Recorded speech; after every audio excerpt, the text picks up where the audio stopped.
Notre Dieu, notre Père, tu es infiniment grand, en effet. Nous le reconnaissons par la foi aussi.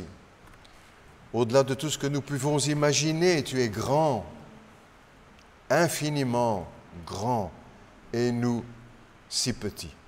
Et pourtant, aimé de Dieu, racheté par Jésus-Christ au prix du sacrifice de Golgotha. Merci pour cette journée, merci pour ce culte, merci pour les chants, merci pour la présence des uns et des autres, merci pour ta parole, pour la Bible, merci pour la révélation des Écritures, merci pour Jésus, pour le Saint-Esprit, pour la communion fraternelle. Merci pour la résurrection de notre Seigneur, l'espérance qui habite en nos cœurs, l'assurance dans nos cœurs.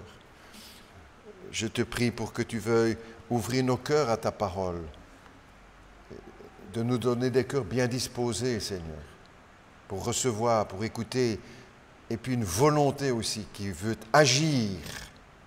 Je te demande encore ton aide ce matin pour transmettre cette parole, partager cette parole, vivre cette parole selon ce que tu veux, avec la force de ton esprit. Aide-moi à le faire avec simplicité, clarté, profondeur, intelligence spirituelle, avec l'Esprit de Dieu, pour que chacun puisse sortir encouragé, renouvelé, nourri par cette parole, puisque tu nous as enseigné par ton Fils et déjà par la plume de Moïse que l'homme ne vit pas de pain seulement, mais de toute parole qui sort de la bouche de Dieu. Nous faisons cette prière aussi pour tous ceux qui nous rejoindront sur Internet ou sur Facebook et qui seront eux aussi bénis par ta parole, parce que ta parole est la vérité. Amen. Nous nous asseyons, nous reprenons place, si vous le voulez, nous reprenons notre texte de Néhémie et nous lirons ensuite nous lirons la suite du texte, si vous le voulez. Nous sommes au chapitre 1, toujours, verset 5. Néhémie, chapitre 1er et maintenant verset 5, voici la prière. J'ai dit, Éternel, Dieu du ciel, Dieu grand et redoutable, toi qui conserves ton alliance et ta bonté à ceux qui t'aiment et qui respectent tes commandements, je t'en prie, prête-moi une oreille attentive et que tes yeux soient ouverts. Écoute la prière que moi, ton serviteur, je t'adresse en ce moment. Jour et nuit, j'intercède pour tes serviteurs, les Israélites, en confessant leurs péchés. Ceux que nous avons commis contre toi, oui, ma famille et moi, nous avons péché. C'est certain, nous nous sommes mal comportés envers toi. Nous n'avons pas respecté tes commandements, tes prescriptions et les règles que tu as données à ton serviteur Moïse. Souviens-toi donc de la parole que tu as ordonnée à ton serviteur Moïse de prononcer. Si vous vous montrez infidèles, je vous disperserai moi-même parmi les peuples. Mais si vous revenez à moi, si vous respectez mes commandements et les mettez en pratique, alors même si vous êtes exilés à l'extrémité du ciel, je vous rassemblerai de là et je vous ramènerai à l'endroit que j'ai promis pour y faire résider mon nom. Ils sont tes serviteurs et ton peuple, ceux que tu as rachetés par ta grande puissance et ta force. Seigneur, prête donc une oreille attentive à la prière de ton serviteur et à celle de tes serviteurs qui prennent plaisir à craindre ton nom. Donne du succès à la démarche de ton serviteur. Permets-lui de gagner la compassion de cet homme, le roi. J'étais le responsable des boissons du roi. Jusque-là, notre texte pour ce matin. Ce texte de Néhémie n'est pas souvent abordé. Je me souviens, il y a quelques années, quand l'équipe qui organisait le camp à Limoges pour les enfants avait choisi ce livre pour partager l'enseignement, je me suis dit, ouh là là, comment je vais m'y prendre? Et puis en avançant dans le texte, j'étais émerveillé. Comme toujours, c'est la parole de Dieu. Vous avez un peu de tout dans ce livre du prophète Néhémie, du serviteur prophète aussi. La foi, le combat de la foi, la prière, les adversaires, la grâce de Dieu, le réveil, la délivrance, la puissance de Dieu, les miracles, la réponse de Dieu aux prières, de tout dans ce texte du prophète, on va dire prophète Néhémie pour simplifier. Certains n'aiment pas trop le mot réveil. Je me souviens du pasteur Christian Piette, nous avions étudié ensemble, nous avions le même âge, il est parti auprès du Seigneur depuis quelques années déjà. Il nous disait, je me souviens de ça, qu'il n'aimait pas trop le mot réveil, parce que qui dit réveil veut dire aussi sommeil, ça veut dire qu'il y en a qui dorment. Or, ce n'est pas vraiment cela. On ne dort pas, je ne crois pas. Mais il n'aimait pas trop ce mot. Par contre, on peut le voir sous un autre angle. Le réveil, c'est une marche en avant, c'est un progrès, c'est une étape supplémentaire, des étapes d'activité plus intenses et un temps où l'Esprit de Dieu souffle d'une manière particulière. Et il souffle toujours, l'Esprit, il est là, comme le vent. Jésus en fera la comparaison d'ailleurs. Et parfois, il souffle plus fort, on le sait aussi. Ça peut se passer aussi sur le plan spirituel. C'est le même mot d'ailleurs. Le vent et l'esprit. L'esprit, c'est le même mot que le mot souffle. C'est exactement cela que Néhémie va vivre, le souffle de l'esprit à cette période tellement difficile où il se trouve. Notre pays et toute l'Europe, on peut le dire comme ça, très certainement, toute l'Europe au XVIe siècle a vécu l'un des plus grands réveils de toute l'histoire du christianisme. Je dirais, là vous gonflez un petit peu le sujet, pas du tout. L'Esprit de Dieu a soufflé au XVIe siècle sur toute l'Europe. Et ce souffle s'est porté aussi à l'extérieur. Certains qui vivaient ici la nouvelle naissance, la conversion, ont dû fuir les persécutions. Ils sont partis aux États-Unis, en Angleterre, en Suisse, en Norvège, en Afrique, partout, pour répandre la bonne nouvelle de l'Évangile et pour fuir les persécutions. L'Esprit de Dieu a soufflé avec puissance. Des Belges, des Français, des Italiens, des Anglais, des Suisses, des Allemands, des Espagnols. Des milliers, des centaines se sont convertis à Jésus-Christ. Ont quitté les erreurs de l'Église romaine, se sont rattachés à la parole de Dieu et ont proclamé leur foi en Jésus-Christ. Et l'œuvre de Dieu par la conversion. Ce fut également, si c'est un grand réveil, ce fut également un temps de grande persécution. Souvent, les deux vont ensemble, vous savez. Quand l'Esprit de Dieu souffle, il y a aussi une résistance. En France, dans l'histoire de l'Europe ou de la France, le roi Louis XIV est connu comme le roi Soleil. Il n'a pas été le roi Soleil pour tous les chrétiens de l'époque, vous savez. Il a persécuté avec une haine acharnée les chrétiens protestants qui venaient de se tourner vers Jésus-Christ.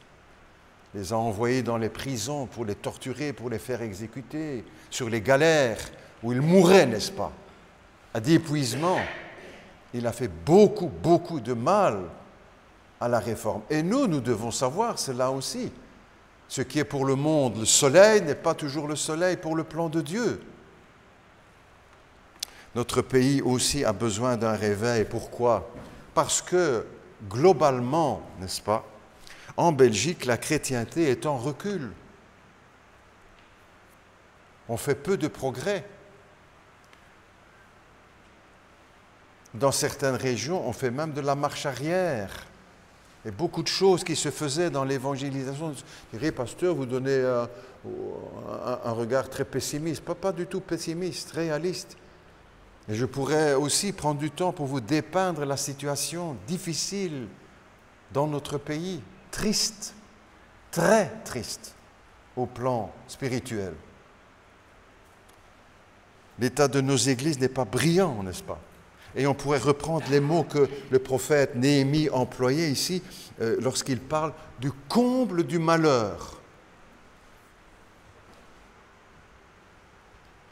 Mais le livre de Néhémie commence donc avec des nuages très sombres. Sur le plan spirituel, on s'entend, n'est-ce pas? Quelques préliminaires pour cadrer l'événement. On est au 5e siècle avant Jésus-Christ, avec Néhémie et avec le roi Artaxerxès. Il faut respirer avant de le prononcer. Hein? Artaxerxès. C'est le roi de Perse. C'est le pouvoir le plus puissant de l'époque.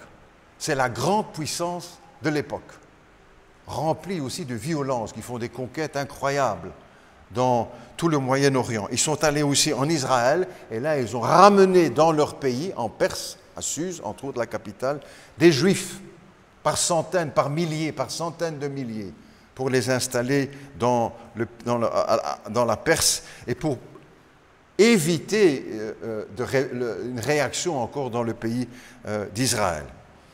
Suse, à l'époque, la capitale de l'Empire perse, est l'une des plus belles villes au monde. Chaque époque a eu ses puissances et ses temps de gloire. C'est le temps de gloire pour la Perse et pour le roi Artaxerxès. C'est la plus belle ville du monde. Et c'est là que se trouve Néhémie, avec beaucoup de Juifs qui ont été déportés d'Israël. Vous direz, oh pasteur, là c'est tout loin, on est à 5 siècles, 500 ans, même plus ici, 500 avant Jésus-Christ, donc oh là là, c'est loin, et pourtant c'est tout près de nous, parce que ce pays de la Perse, aujourd'hui, c'est l'Iran, le pays des ayatollahs et des mollahs, le pays qui veut la bombe atomique. La première bombe atomique, ce sera pour Israël. Et leur deuxième bombe atomique, ce sera pour l'Occident. Pour vous et pour moi. Et pour nos enfants. C'est rempli d'actualité, le message de la Bible. Et pour nous également, encore aujourd'hui, au XXIe siècle. Le texte de Néhémie n'est pas si loin et si vieux que cela. C'est tout près de nous, comme tous les textes de la Bible.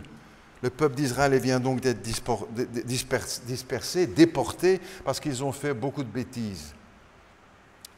Et Dieu prend des mesures. Ils ont été chassés de la terre que Dieu avait promise. C'était une promesse à Abraham, Isaac et Jacob. Et ce n'est pas arrivé qu'une fois. Néhémie, lui, a aussi été déporté avec le peuple. Et il est à la cour du roi. Ce n'est pas n'importe qui. Néhémie, il est échanson, c'est-à-dire c'est lui qui goûte les vins pour le roi. Tu dirais, c'est une belle place, ça. Moi j'aimerais bien goûter les vins du roi Philippe au palais royal. Oh, il faut se tromper, parce que c'était surtout dangereux. Parce que si le roi faisait goûter les vins, c'était pour ne pas être empoisonné. Et les chansons risquaient, à chaque fois qu'il goûtait les vins, risquaient sa vie. C'était le rôle de Néhémie. Il est goûteur au palais du roi. Pourquoi un juif dans l'empire des Perses à suivre? J'ai dit parce qu'il y a eu cette déportation et parce que Dieu a pris des sanctions.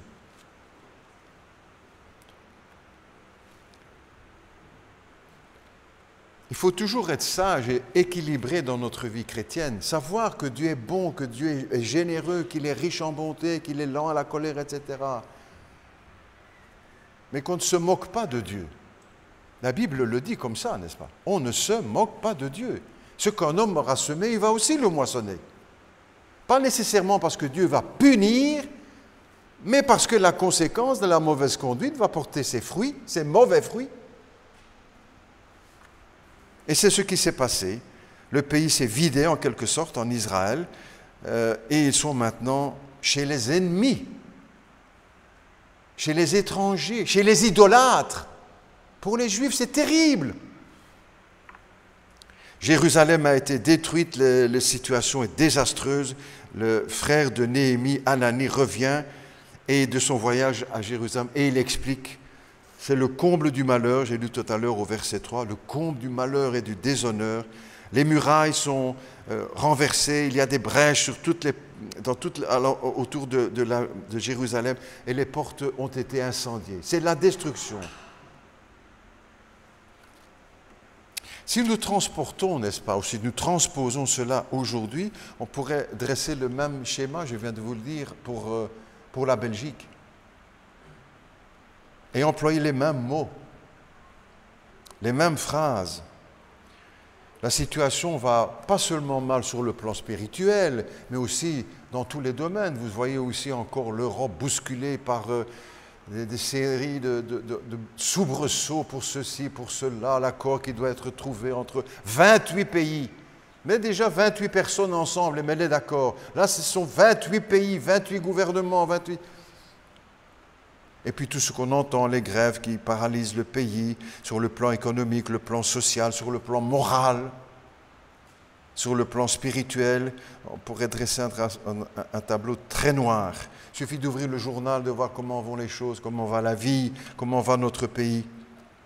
Mais également, on dit, bah, ça va tellement mal, on ne va plus bouger alors. Mais les historiens, spécialistes du christianisme, qui ont fait des études sur les réveils, ont noté que les moments de réveil se sont toujours produits dans des situations très difficiles, dans des périodes difficiles de l'histoire. Et que malgré cela, l'œuvre de Dieu s'est accomplie avec puissance. Pas quand tout va bien, parce que si on attend que tout aille bien, vous avez la suite, mais dans les moments, dans les périodes très difficiles.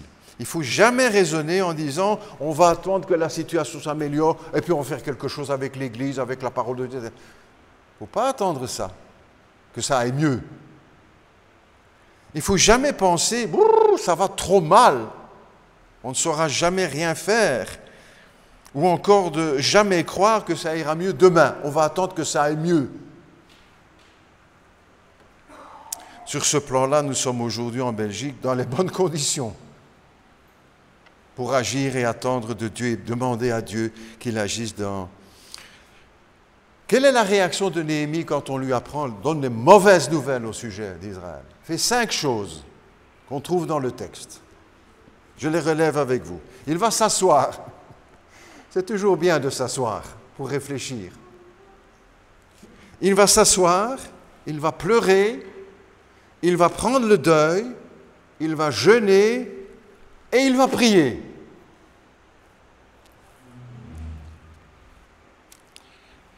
Il n'a pas organisé une journée de deuil dans le pays, il s'est mis dans cette situation. Et il a laissé ses émotions s'exprimer devant les mauvaises nouvelles qu'il venait de recevoir. C'est une décision personnelle. On ne sait pas organiser les émotions. Elles viennent dans notre cœur de la part de Dieu, selon ce que nous sommes et ce que nous vivons. Première chose, dans le texte que nous avons lu, à son sujet, c'est sa prière. Un chapitre, presque entier, pour la prière de Néhémie. Et cela doit nous concerner également. On va y prendre un peu de temps.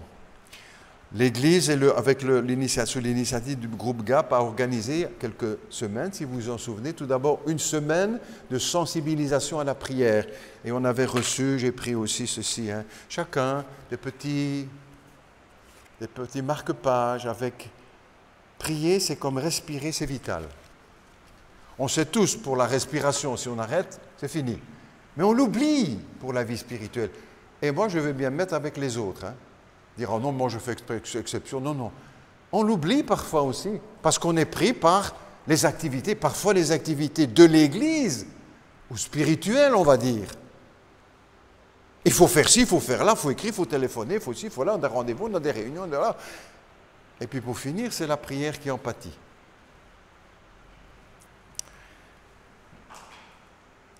Prier, c'est comme respirer, c'est vital. Et pour une église aussi, pour chacun de nous, pour notre vie chrétienne, pour nos couples également. La prière, c'est vital, comme respirer. Alors, on fait la question, est-ce qu'on prie pour notre couple? Est-ce qu'on prie dans notre couple? Est-ce qu'on prie ensemble dans notre couple? C'est vital. On dira, oh oui, mais on fait beaucoup de choses, pasteur, et on ne fait pas ce qu'on ne doit pas, donc tout va bien. C'est important pour le couple, c'est important pour la famille, pour nos enfants, pour nos petits-enfants, etc. C'est vital. Un des meilleurs exemples qui montre l'importance et l'efficacité de la prière, parce que ça ne se voit pas toujours. Ce n'est pas parce que je prie maintenant que 5 minutes après, je suis exaucé. Donc on se dit, est-ce que ça sert? Si je jeûne, si nous jeûnons, on ne va pas voir immédiatement le résultat de notre jeûne. Un des meilleurs exemples pour comprendre la puissance de cette prière, c'est dans le livre de l'Exode avec Moïse. Je fais courtement. Ils sont attaqués, ils viennent de sortir de l'Égypte, ils sont attaqués par Amalek, qui a toujours été ennemi d'Israël, qui veulent les massacrer. Les massacrer. C'était déjà d'actualité à l'époque. Et Israël va livrer le combat. Ils sont faibles, ils viennent de sortir de 400 ans d'esclavage. Ils viennent de traverser le désert. Il y a des enfants, voilà. Ils sont face à l'ennemi et ils vont se défendre de deux manières. Premièrement, ils vont combattre. Parce que dans la vie chrétienne, il y a des combats. Et à l'époque, on ne pouvait pas simplement dire on va attendre que les choses passent. Ils sont au combat, dans la plaine. Josué va livrer le combat pour défendre Israël contre Amalek. Deuxièmement, ils vont prier. Moïse monte sur la montagne avec quelques fidèles autour de lui et il prie. Et la Bible nous dit quand il tient les bras levés vers le ciel, Josué avance, remporte le combat sur le terrain. Et quand les mains de Moïse faiblissent, les armées d'Israël reculent devant Amalek. Moïse est fatigué. Ce n'était pas un surhomme, un homme comme vous, comme moi, la Bible dit. Ni Élie, ni tous ces champions de la foi. Il se fatigue. Ces hommes vont venir mettre en dessous de lui une pierre pour qu'il s'asseye. Et il va avoir à côté de lui Hur et Josué qui vont tenir ses bras pour qu'il puisse les tenir élevés jusqu'au soir de la victoire. Ça veut dire qu'il y a un lien direct entre l'intercession, la prière et l'action. Et les victoires se remportent non pas seulement quand on livre le beau combat de la foi, contre le mal, le péché, etc., mais aussi quand on prie. Et vous savez, si j'accentue cela pour vous, je le fais pour moi aussi, parce qu'on est de la même nature, les uns et les autres. Moïse tient les bras devant et Hur et Aaron le soutiennent. Si nous pouvions voir dans le monde spirituel ce qui se passe quand nous prions, on pourrait voir à peu près les mêmes choses. Comme là-bas sur le terrain. Quand je faiblis dans la prière, on fait marche arrière. Et les victoires ne viennent pas. Et quand nous sommes vigilants dans la prière, là, les victoires se remportent. Pas mécaniquement. Ce n'est pas une machine, Dieu. Mais parce qu'il y a un lien étroit entre la prière et l'action. La prière et la victoire. Bien sûr, on est tous d'accord sur le principe. La prière, c'est important, elle doit avoir une place d'honneur dans notre vie, il faut être fidèle dans l'intercession, mais en même temps, nous pouvons tous reconnaître, je commence par moi, notre faiblesse sur ce terrain-là. Et c'est pour cela qu'il faut rappeler ces événements, entre autres, avec le prophète Néhémie, serviteur de Dieu. Mais en même temps, il ne faut jamais oublier que la prière ne remplace pas l'action. L'intercession ne remplace pas l'action. Il ne faut pas seulement prier, il faut aussi agir et jumeler les deux, conjuguer les deux ensemble, l'intercession et l'action. Moïse aurait pu prier toute la nuit et pendant un mois sur la montagne. Si Josué ne livrait pas les combats dans la plaine, il ramassait une fameuse raclée. Il fallait et l'action de Josué dans la plaine et l'intercession de Moïse sur la montagne. Dans notre vie, la même chose. Dans l'Église, la même chose. Bien sûr qu'il faut organiser des activités, des distributions de Bibles, des ceci, des cela, formation, etc. Et en même temps l'accompagner et le porter par la prière. Bien sûr qu'il faut se réjouir quand les couples se marient. Quand ils sont dans l'action, on va dire. Ils posent un acte. Il faut aussi les accompagner dans la prière. Dans dans la Bible, nous avons aussi le bel exemple, ici Moïse, mais aussi le bel exemple de l'apôtre Paul, qui est à la fois un homme d'action et un homme d'intercession, qui disait à certains de ces chrétiens à qui il s'adressait, « Je ne cesse de prier pour vous, jour et nuit, faisant mention de vous dans mes prières. » Ça n'avait pas dit qu'il ne faisait rien d'autre. Mais en même temps, il était acharné pour fonder des églises et pour communiquer l'Évangile. Action et intercession. Comme d'ailleurs, on va le voir avec Néhémie. Tu dis, oh, ça c'est une belle prière, très bien. Mais il n'est pas resté que dans la prière. Hein?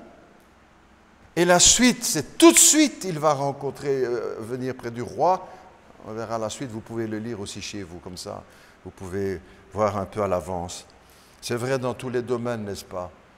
Dans notre vie spirituelle, familiale, économique, professionnelle, etc. De la prière, mais aussi de l'action. Dans le couple, dans la famille, pour l'évangélisation,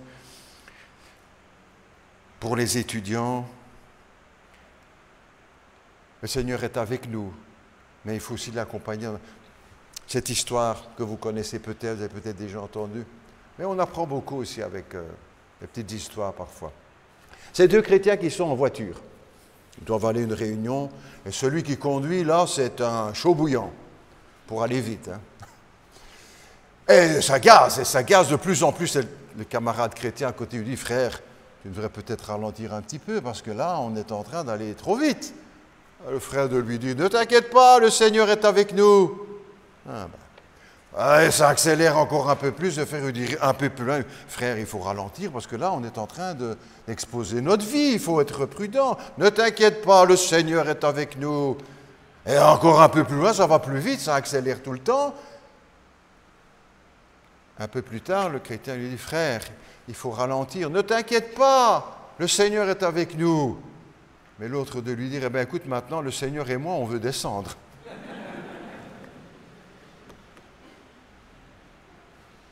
Le Seigneur est avec nous, mais il faut qu'il y ait aussi dans notre vie cet accompagnement de la prière et le respect de ses commandements. Vous avez vu, Néhémie, quand il dit, voilà comment nous avons péché, qu'est-ce que nous avons fait? On n'a pas fait ce qu'on devait, on n'a pas tenu compte de tes commandements. On n'a pas tenu compte du code de la route, on n'a pas tenu compte de... Quelques mots encore, si vous voulez. Quel est, dans sa prière, quelques mots, quelques remarques. Comment est-ce qu'il a prié, Néhémie? Avec beaucoup de respect. Vous avez vu l'introduction de sa prière, s'il vous plaît, Seigneur, écoute-moi, entends-moi, donne-moi ci, donne-moi là, je suis... C'est vrai que Dieu est notre Père, donc quand on parle à notre Père, on n'est pas obligé de prendre des gants, etc., dire « Papa, est-ce que tu peux me recevoir? Je voudrais. » On ne va pas faire comme chez le médecin ou chez le notaire. « Est-ce que vous pouvez bien me donner un rendez-vous entre... » Nous pouvons venir auprès, nous avons accès auprès du Père, mais en même temps accès avec respect. Parce que si c'est notre Père et c'est notre Père céleste, c'est aussi le Créateur des cieux et de la terre. Le Dieu tout-puissant dont on peut imaginer la puissance. On vient avec respect. Si nous étions invités au Palais Royal cet après-midi pour le départ du Tour, enfin le machin du Tour de France, là, qui va partir de là, il paraît, on ne pourrait pas entrer et venir comme on veut, vous savez. Et pourtant, ce n'est que le roi des Belges. Si je me présente devant le roi des rois, regarde, tu reliras chez toi, tu diras, oh là là, comme il met des gants pour s'adresser à Dieu. Grand respect pour Néhémie dira, Dieu du ciel, Dieu grand et redoutable, je t'en prie, prête l'oreille, regarde, ouvre les yeux, sois attentif, écoute ma prière. Pendant tout un temps, j'ai été très attentif aussi à cela. Je prenais aussi des gants pour m'adresser au Seigneur. Peut-être aussi à recommencer. Deuxième volet, qu'est-ce qu'il fait? Il confesse les péchés. Il avoue, il reconnaît, pour lui, pour son peuple, puisqu'il est le représentant du peuple. Notre société a placé l'homme très très haut, au-dessus de tout aujourd'hui. C'était un peu toujours comme ça au travers de toute l'histoire, mais là aujourd'hui on atteint les sommets de l'humanisme et du messianisme humaniste. C'est les hommes qui vont se sauver, ils vont arriver à régler tous les problèmes. L'homme est premier, l'homme est numéro un, l'homme sait tout, l'homme peut tout, on va voir ce qui... La Bible n'a pas comme ça. C'est Dieu qui est premier. C'est lui qui est le Seigneur, le roi. C'est lui qui est le centre de l'univers, pas l'homme. C'est lui qui est le maître du monde, Dieu, pas l'homme. C'est lui qui doit être adoré et pas les hommes. Comme aujourd'hui, ils se font vénérer en parlant des responsables des peuples. Avant de respecter le droit des hommes, il faut respecter les droits de Dieu. Vous êtes contre le droit des hommes, pasteur? Mais non, pas du tout. Mais pour qu'il y ait véritablement l'exercice du droit des hommes, il faut qu'il y ait le droit de Dieu qui soit respecté. Et c'est cela qui manque aujourd'hui dans notre société. On a mis Dieu dehors et il n'y a plus de respect. Tous les régimes politiques, n'est-ce pas, qui ont rejeté Dieu, les régimes athées, ont fait énormément de dégâts dans l'humanité. Parce qu'il n'y a plus le respect de Dieu, il n'y a plus le respect des hommes. Ça a fait des millions de morts. On a adoré l'homme au lieu d'adorer Dieu. On sait ce qui s'en est passé. Pour le chrétien, c'est le Seigneur qui est au-dessus. Néhémie confesse son péché. Troisième volet, je termine. Au beau milieu de sa prière, Néhémie va citer la Bible. Il va citer Moïse. Jésus a cité la Bible. Nous devons citer la Bible dans notre vie chrétienne. Elle fait partie de notre vie. Il va citer le livre du Deutéronome, les promesses que Dieu avait faites à Moïse. Si vous revenez à moi, j'écouterai votre prière et je vous ramènerai dans le pays que je vous ai promis de donner. Nous avons raison de faire confiance à Dieu parce qu'il tient ses promesses. Et ces vieilles promesses, entre guillemets, qu'il avait faites à Moïse, il ne les a pas oubliées. Il tient promesse avec son peuple, avec ses enfants.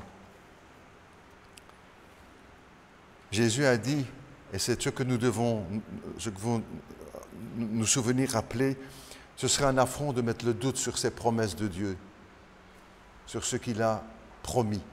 Jésus a dit, si quelqu'un écoute ma parole et croit celui qui m'a envoyé, il a la vie éternelle.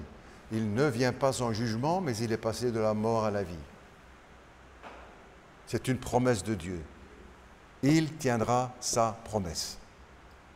Même si elle ne vient pas tout de suite, puisque nous sommes encore là en principe pour quelques années les uns et les autres, Dieu voulant.